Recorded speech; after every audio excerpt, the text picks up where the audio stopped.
स्वामी विवेकानंद ने कहा था कि कोई भी काम बिना सैक्रिफाइस के नहीं होता, और ये ट्रू भी है। चाहे ये स्टूडेंट लाइफ में हो या प्रोफेशनल लाइफ में, हमेशा हमें सैक्रिफाइस तो करना ही पड़ता है। और जब हम उस सिचुएशन में होते भी हैं, उस दौरान हमें उसकी इम्पोर्टेंस समझ में आती है कि मैंने बहुत कुछ छोड़ा है अपने लिए, बहुत कुछ सुना है। गाइस, आज मैं बात करूंगी एक ऐसी बुक के बारे में, लॉ ऑफ अट्रैक्शन। एक ऐसी बुक, एक ऐसा मैग्नेट है कि जो आप सोचते हो वो हो जाता है। हमारा माइंड एवरीडे 60,000 थॉट्स को प्रोड्यूस करता है, जिसमें से तो 50,000 थॉट्स नेगेटिव ही होते हैं। मतलब सिर्फ 10,000 थॉट्स ही हैं जो पॉजिटिव हैं। ये बात राइट भी है कि हम सभी थॉट्स को कंट्रोल नहीं कर सकते, लेकिन गॉड ने हमें बहुत ब्यूटीफुल गिफ्ट दिया है, वो है इमोशंस। जब भी हम किसी भी थॉट्स को इमोशंस के साथ ऐड कर लेते हैं, तो वो थॉट हमें हमेशा याद रहता है।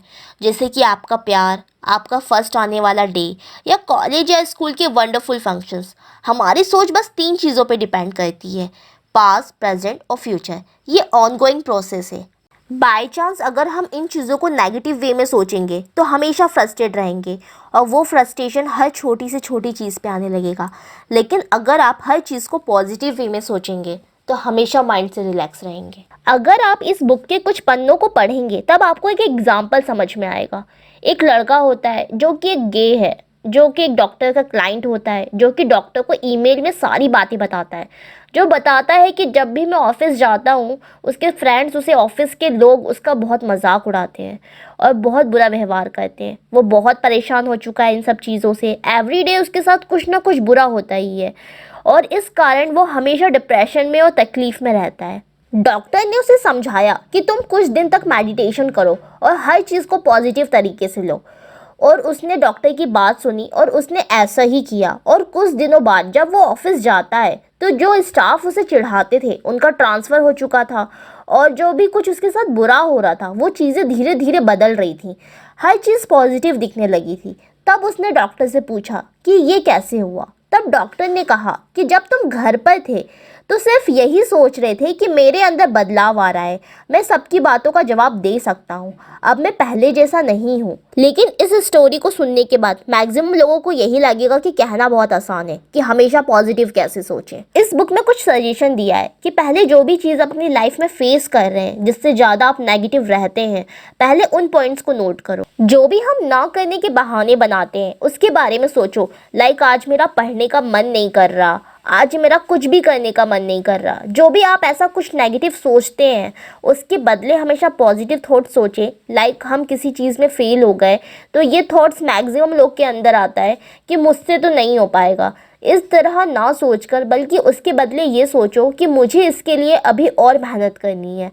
ऐसे बहुत सारे नेगेटिव थॉट्स हैं जिसे हम पॉजिटिव में कन्वर्ट कर सकते हैं। लाइक इट्स ओके, इस बार नहीं हो पाया तो नेक्स्ट टाइम।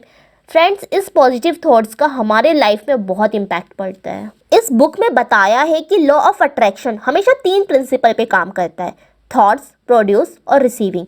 जब भी हम किसी चीज़ को सोचते हैं, जब उससे एक थॉट प्रोसेस निकलती है जो कहीं ना कहीं स्प्रेड करता है पूरे वर्ल्ड को, एक मैसेज पहुंचाता है, वो चीज़ें कहीं ना कहीं रिफ्लेक्ट होकर हमारे पास ही आती हैं। लॉ ऑफ अट्रैक्शन ऐसा है कि कभी कभी आपने कभी रियलाइज़ किया हो कि आप कोई गाना एकदम से आपको याद आ गया और आप उसे गुनगुना रहे हो, पर पता चला कि आपका कोई फ्रेंड है जो सेम वही गाना गुनगुना रहा होगा।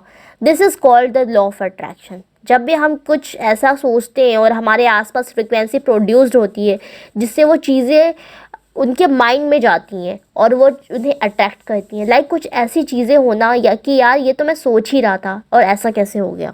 इस बुक के ऑथर ने हमें एक टास्क दिया है और कहा है कि अगर आप किसी एग्ज़ाम की प्रिपरेशन कर रहे हैं तो आपका टारगेट होगा कि मेरा एग्ज़ाम क्लियर हो जाए, या फिर आप स्कूल या कॉलेज में हैं तो ये सोच रहे होंगे कि इस बार तो मैं और बेहतर करूँगा। मतलब जो भी कुछ आपको अगर आपकी लाइफ में चाहिए उसकी पिक्चर या उससे रिलेटेड चीज़ें अपने घर की वॉल पे लगा दीजिए जहाँ पे आपकी नज़र बार बार पड़ती है। आप जब भी आते जाते उस चीज़ को देखोगे या उस चीज़ के बारे में सोचोगे तो हमारे आसपास का इन्वायरमेंट कहीं ना कहीं ऐसी सिचुएशन क्रिएट करता है जो आपको एक सेकंड स्टेप पे लेके जाएगा, जो है बिलीफ सिस्टम। आपने शाहरुख खान की एक लाइन तो सुनी होगी कि किसी चीज़ को अगर शिद्दत से चाहो तो सारी कायनात उसे मिलाने की कोशिश में लग जाती है।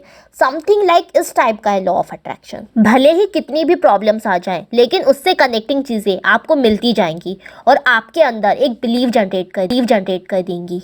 इस बुक में ऑथर ने बिलीव को बहुत कमाल का बताया है। मतलब इस बिलीव सिस्टम से लोगों ने क्या से क्या कर दिखाया है। यहाँ तक कि इसे प्रूव करने के लिए एक एग्जाम्पल भी दिया है कि डॉक्टर पेशेंट को सिर्फ पानी का घोल देते हैं और पेशेंट में बस इसलिए इम्प्रूवमेंट हो जाती है, उसे लगता है कि वो ठीक हो रहा है। इस बिलीव की पावर इतनी ज़्यादा होती है कि एक इंसान को कहाँ से कहाँ ले जा सकती है।